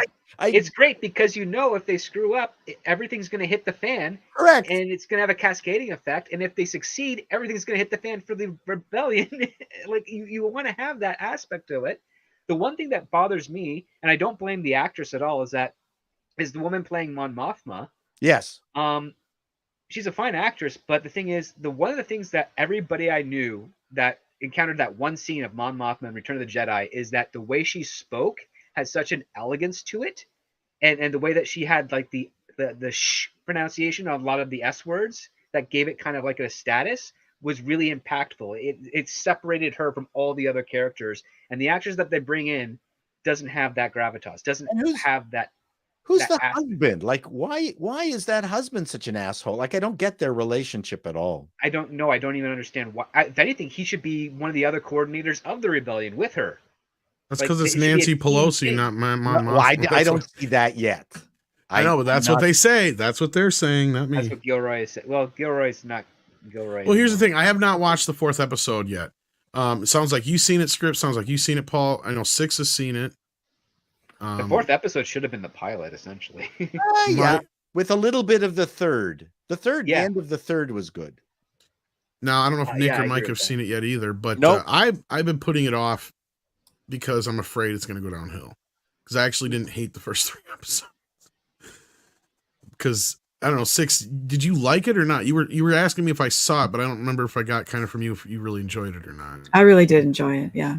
You did. Yes, but I have to admit that I watched it with half an eye because I was afraid it was going to shit the bed. And after the end of the 3rd episode, which I thoroughly enjoyed, and it really upped my rating on the whole trilogy, which should have been the pilot episodes, so I didn't want to invest fully in it and really pay attention. I had my phone in my hand because I didn't want to be disappointed, and I'm afraid to watch it again because I'm thinking, well, maybe I was wrong about what I saw, and it wasn't. No. If you enjoyed it, you enjoyed it. No, I completely understand where she's coming from, though. That's my fear right now. I want to highlight something that's been going on that you just said and that Six just touched on, and it goes back to what these people are doing with their whole being afraid to be creative. And see, Hollywood has stopped playing to win. They've stopped taking chances. They've stopped being creative. They've stopped taking that edge of creativity where we as fans want to see them. They're playing not to lose. That's why they do these, that's why they do these reboots. That's why they go back and tell prequel stories, because instead of playing to win, they are playing not to lose.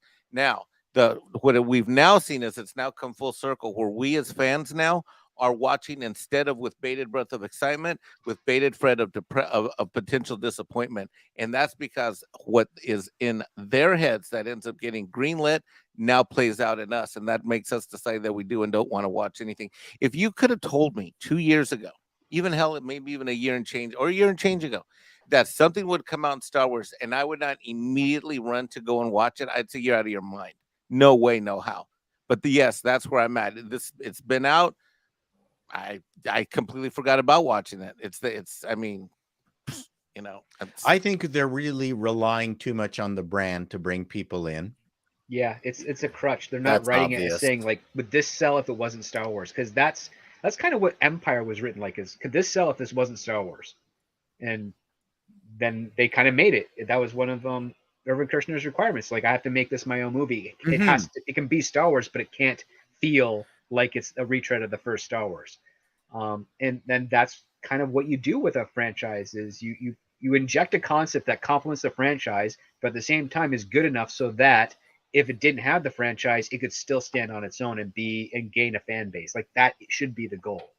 On Ideally. that note, I think that's a good segue into two prequels that are kind of going head to head right now in the fantasy genre. Let's talk a little bit about this because this is in the headline. Nielsen Streaming says in the top 10, House of Dragon and Rings of Power face off for the first time. HBO Game of Thrones prequel House of Dragon and Amazon Prime's Lord of the Rings expansion Rings of Power both appeared on the Nielsen Streaming rankings for the week of August 29th through September 4th, with Rings of Power coming out on top. Now, before you go like, what? Like Mikey just did, give me 1 second here. Taking the number one position with 1.3 billion minutes viewed. House of Dragon was behind it, ranking as number 5 and being watched for 781 million minutes, less than its rival. Nielsen measures only U.S. viewing on television screens, excluding other countries' devices. So remember, this is only in the U.S. Now, this isn't apples to oranges. This isn't an apples to apples comparison. It's more like apples to oranges because the availability of the two series doesn't match up quite exactly. Ring of Power debuted with 2 episodes at 9 p.m. Eastern on September 1st, meaning they were streamable for the last 3 days, plus few hours of Nielsen's viewing window by contrast. House of Dragon premiered its first episode at 9 p.m. Eastern on August 21st, and its second on August 28th, and its third on September 4th, with episode 3 arriving just a few hours before Nielsen concluded its count for the week. Additionally, it's important to note that Rings of Power is streaming exclusive, while House of Dragon has a cable viewership that Nielsen's streaming chart doesn't account for. Now, this is what I was talking about earlier, so to keep in mind about how the reach of a network or a cable channel like HBO still differs from streaming.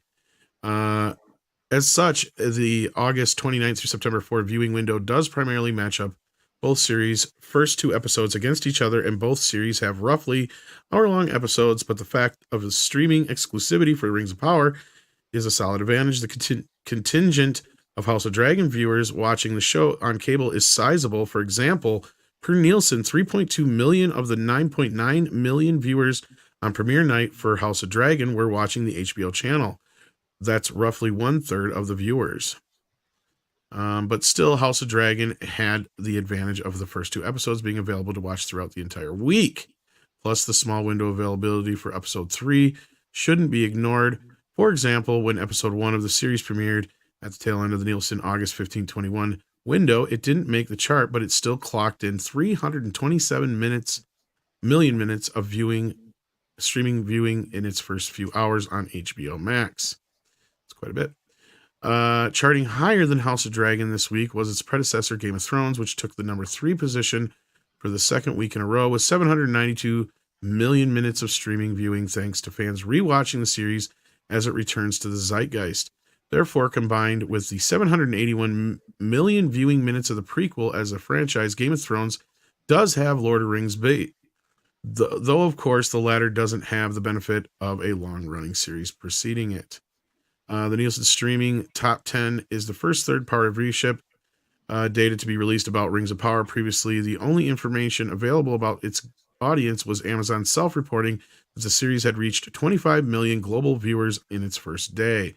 So this is a big win for the streamer, which until now never had a series debut as number 1 in an opening weekend. Although the movie had a chart debut with Coming to America, $1 billion budget Amazon invested in the Rings of Power, making it the most expensive TV project ever, has certainly paid off. Well, do we think that's the case with this or not, guys? And I wish Valiant was here because he has an interesting take on this, and I didn't get a chance to watch his video before the show. or at least culture here to kind of explain this, because some don't add up here, if you ask me,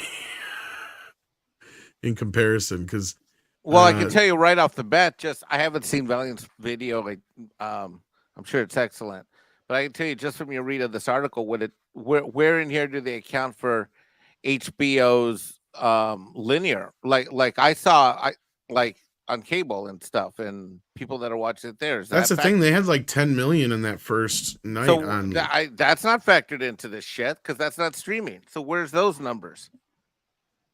Man, and I don't know what the newer numbers are, but I'm willing to bet they went up. Yeah, I'm sure they did. And I mean, as opposed to Rings of Power that went down. Yeah, exactly. This thing's cratering like freaking crazy. And more importantly is that we can't, maybe one's on ascent, one's down, but we don't have a real trajectory as to where the baseline is, because I know for a fact that some people, I'm not going to mention names, but one of them might be Mexican, might have a subscription to HBO on his linear cable system and might have watched it that way because he's lazy sometimes. I have to hit another button to get HBO Max to come up on my TV. It's annoying. I think I'm like your dad, Tom. You know, like I just don't want to let go of that remote control. I'm not even counted in these numbers. What about diversity and inclusion? Well, I was looking at his video here. It's like 15 minutes long. We ain't got that long to go through the video, unfortunately. Okay. And I don't know where Valiant is. He was going to try and make it. If he's not here, he's probably got a real good reason. I mean, oh yeah, he's dealing with kids and stuff, I think, right now. But yeah, I'm not an expert on the whole racing because of how screwy this is. But like I said to you before show, Tom, something about this seems off. What, I don't know. So pretty much just echoing your thoughts. Sorry, what'd you say, Nick? I said, I'm pretty much just echoing your thoughts. There's something about this that doesn't add up. I read the article, when you sent it earlier, and I'm like, something doesn't seem right about this. And what it is, I can't put my finger on it. Well, according to Jim, his video lays it all out. So I'm going to throw the link to that in the chat, since I don't want to just poach his video here. I would love to have him come in and just give us the rundown of it at least. But in the meantime, you can check that out. And I'd love to get an update on this. What's your guys' initial take on this, though? Well, let's start with Mikey and then go down the line. Well, that was my take. I gave you my take where maybe you didn't hear me, but basically, the linear, I don't see where the linear numbers are factored in, and that's significant because HBO still has a significant presence for people that has cable. And number two, as someone who stopped watching, Lord, did I see the last one? When did the last one come out? Yesterday? Or does it come out tomorrow? I guess I have. Is it tonight or which one? Which show are you talking about? Lord of the Rings. Or Lord Power of the Rings, I think it's tonight. Rings of non-power. Is it tonight? Then I guess I am caught up. I mean, I'm watching it just to fucking review it, but God Almighty, I swear to God, I fell asleep during the last one. Ugh, it's so fucking annoying. But I am enjoying House of Dragon. I can tell you that much. I'm looking forward to that. Mm-hmm. Even like there's some controversy over the time shift one. How did you like that one? The time I don't know enough. I am so lost in Rings of Power right now. I frankly I meant the House of Dragon. Oh, House of Dragon. I don't know. I didn't mind it. Because I was expecting it. So I mean, I kind of don't care. I mean, not really. Because I mean, I've known this for months that they're going to do this and stuff. So I mean, I really, I thought that first actress would look a little too young, frankly, but that's. I mean, I'm enjoying it. So, and I thought I was going to hate it for sure. Like, if you had asked me to bet $100, I would have bet $100 before both of these things started. Shit, I might have even bet more than that. That I would have liked Rings of Power more than I would have liked this Game of Thrones stuff, because I was pretty livid when that season ended the way it ended. 6, any initial thoughts? I have none. No, that's why I was asking for the article in the back so I could scan it. Yeah, and unfortunately, like I said, I was hoping to have, and Script Doctor's got the same thing. And we're not going to sit here and watch 15-minute video because that's not fair to Valiant. So yeah, check out his video on that, and maybe we'll have more. I'm sure we'll talk about this actually on the morning show tomorrow, to be honest with you.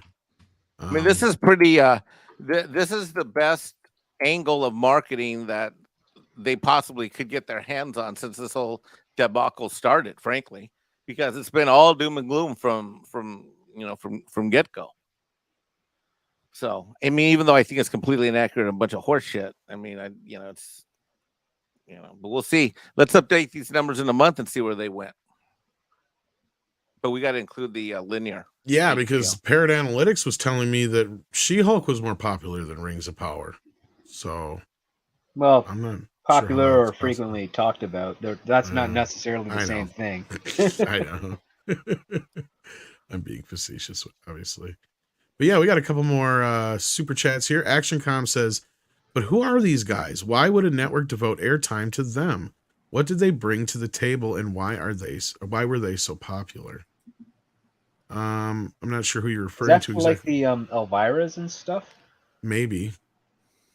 Is that who you mean, ActionCom? Pad out. They were used essentially. My understanding was to sort of pad out the hour blocks to make sure that the movies that they were showing ended at the right time, so that didn't overlap with other programming. So if there was like a 90-minute movie and they had a 2-hour block, they would use commercial ads plus a little bit of like a thematic promo with like Elvira or whoever. And in Canada, we had something like that called Space Bar on the space station, which I think is now City TV Sci-Fi. And that's kind of what they really did it for, is they wanted to either do a 2-hour or 3-hour block of the movie, and they would pad it out with like movie trivia and things of that nature in addition to the normal commercials. Not only that, there's another aspect to it, Script. A lot of those movies, especially early on in the early days of it all, were like public domain shit. So a lot of it was really dumb and boring. So they'd have like somebody like that to come in to spruce up the whole concept of it all. And that's kind of where Mystery Science Theater kind of sprung from in a way. Yep. And, of course, we had Elvira, who became huge and syndicated at, in the early 80s, somewhere in there. And then you had Joe Bob Briggs, who came in on Showtime and stuff like that. And he had a similar spin. And Svengoolie, I think, got syndicated too for a while. So, I mean, these guys became popular enough. And then they and the more popular they got, the more money they made, the better movies they were able to show and that kind of a thing. And yeah, and then like Script said, the other part of it was too, because a lot of the stuff they were showing was exploitative, so they had to chop a lot of shit out. So sometimes they had to pad out for a good 10 minutes to fill in the time, because they didn't have, they had to fill it out for ad space as well. So you got to have the movie to show with it. So if you don't have, an 80-minute movie and you need 90 minutes running time to fill 2 hours time slot, then usually have 10 minutes of the host fucking around, basically. And a lot of times these things were thrown together by, just a couple of people and done very cheaply. And, that's another thing. It's done cheap. You can make, a couple bucks off the advertising. Very similar to public access. Yep. Mr. Tickle Trunk says, I only liked Jurassic Park, hated the second, and stopped. Actually, I liked the second one, but after that, I'm not a big fan.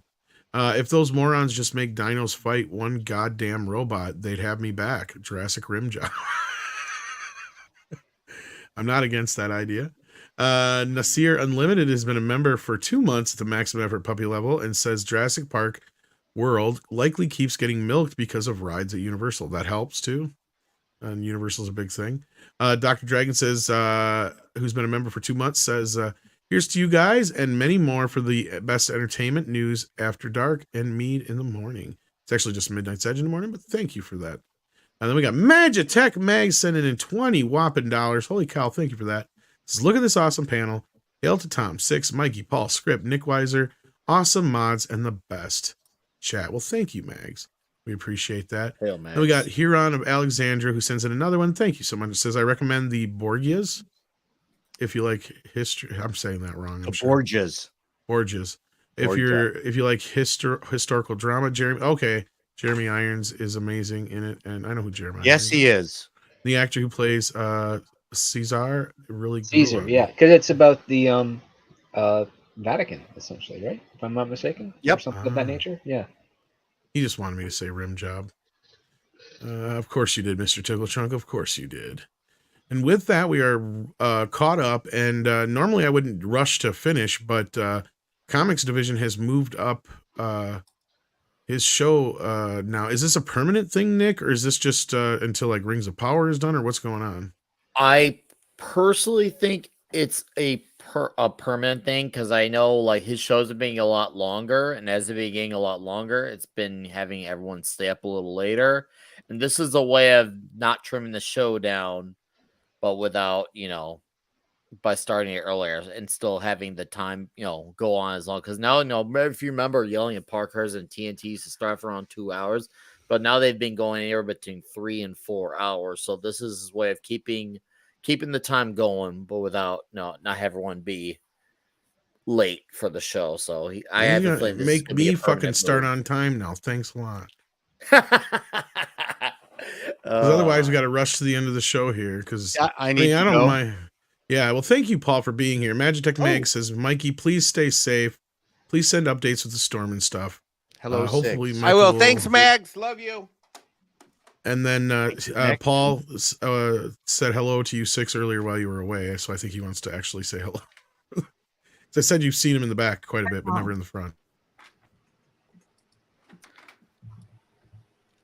You have a stunning avatar. Thank you. Facebook made it. Oh, did it? This is my fake avatar. Can I tell you about a dream I had about you, Paul? Sure. This a few days ago. I told Tom about it. And I told Tom about it. I was half asleep. Is this going to get creepy? It's going to get a little creepy, yeah. But I'm going to go ahead and do it because that's how we roll here on Midnight Sedge After Dark. I was at my gym and I was taking a yoga class, and you were the instructor, but you weren't actually teaching yoga. You were just kind of dancing, and you had these backup dancers, and they were the ones who were actually doing. There were 6 of them, and they were the ones who were actually doing the yoga, going through the yoga exercises and poses. And it was hot yoga. So I realized we were all naked except for you and your teachers, your assistant teachers. And then you suddenly collapsed on the ground, and everyone, I work in healthcare, so everybody was yelling for me to go do CPR on you. And I didn't want to be, I knew somebody was going to pull out their phone, and I didn't want to be seen doing CPR on Paul Chato naked. And so I grabbed for my clothes, and the only thing I could grab was a sock, which I tossed to the side as I was running up to you, and I started doing CPR on you naked. Yeah. So that was my dream. How much do I have to super chat to get that on video? Oh my gosh. That is hilarious. I don't know if you lived or not. I'm flattered. He's here, isn't he? Everything about that dream makes perfect sense. The dancing, I can do some. That's exactly what you were doing. That is exactly what we were doing. And we were all like stretching and, doing. I remember I was down in child's pose and I looked up and you were doing stuff like that. And you must do real yoga though to have had that. I do. Yeah, I go. Okay. Yeah, I do Pilates. So Mr. Tickle Trunk wants a coloring book of this now. Wow. L6, you are my favorite now. Yeah. My question didn't get answered. Which was? How much do I have to super chat to get that dream on video? Oh. I would probably. Are you going to blur out the bits? What's the point of paying for it? Well, it could be Six's OnlyFans channel. I've never heard of someone saying, "Man, I prefer the censored version over the uncensored." Right? You tease us with the censored. You give that away for free, and you give the other one away for money. That's how you make the monies. Well, but all right. Sorry to be rude, Six, but now you've intrigued me that I'd like I need to see you naked now. This is now extended. Well, have a heart attack and pass out, and we'll see what I can do. Line there, buddy.